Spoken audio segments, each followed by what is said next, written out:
பழைய ஏற்பாட்டிலே ஒரு மனுஷன், ஒரு புருஷன் சொல்றாரு பாருங்க, ஆண்டவரே என் ஆத்மாவும் மேல் தாகமா இருக்கிறது மாத்திரம் அல்ல, மாம்சம் உம்மை வாஞ்சிக்கிறது. வாஞ்சைன்னு சொல்லும் பொழுது அது எப்படி இருக்கும்னு கேட்பீங்கன்னா, அந்த வாஞ்சை லாங்கிங் அது எப்படி இருக்கும் அப்படின்னு சொன்னா, மானானது நீரோடைகளை நிறுத்துங்க அந்த வாஞ்ச நீரோடைகளை மானு வாஞ்சிக்கும் பொழுது அதுக்குள்ள இருந்து என்ன வரும் தெரியுமா? அந்த சத்தம், அந்த ஆசையை, அந்த வாஞ்சையை வெளிப்படுத்துறதுக்கு ஒரு சத்தம் வரும். பைபிள் சொல்லுது, வாஞ்சித்து கதறுகிறது போல.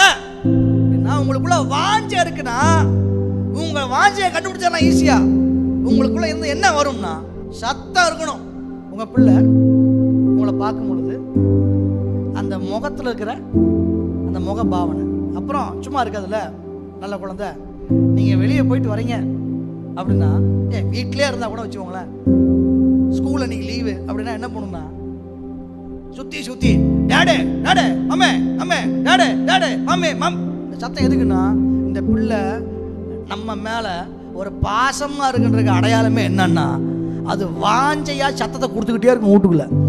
அதுபோல் உங்ககிட்ட வாஞ்ச கர்த்தர் மேலே ஸ்டாக் இருக்கிற வரைக்கும் உங்களுக்குள்ளேருந்து ஒரு சத்தம் எழும்பிட்டே இருக்கும். ஆண்டவர் நோக்கி எழும்பும், அவரை ஆராதிக்கும் போது எழும்பும், ஜெபிக்கும் போது எழும்பும். நம்மளோட ஜெபம் எப்படி இருக்கணும்னு கேட்பீங்கன்னா, நான் உண்மையில வாஞ்சையாக இருக்கிற ஆண்டவரே, அந்த வாஞ்சையின் வெளிப்பாடாக என் சத்தம் புறப்பட்டு வர ஆண்டவரே, நான் என்னுடைய நோக்கம் நான் உண்மையில் பிரியமாக இருக்கிறத எப்போதும் வைத்துக்கொள்ள விரும்புகிறேன்.